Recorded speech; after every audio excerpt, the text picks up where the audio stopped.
Halo semuanya, selamat datang di channel Hard Reset, dan di video ini saya ingin menunjukkan cara menghapus data browser di OPPO Find X7. Membuka pengaturan, gulir ke bawah untuk melihat aplikasi, dan klik pada manajemen aplikasi. Cari browser dan klik pada penggunaan penyimpanan. Cari browser kalian, lalu klik pada penggunaan penyimpanan. Klik pada hapus cache dan hapus data. Sekarang klik hapus.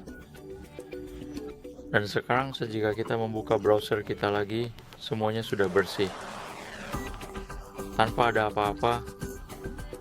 Dan itu saja. Terima kasih teman-teman sudah menonton. Pastikan untuk memberi like berlangganan. Sampai jumpa di video berikutnya. Selamat tinggal.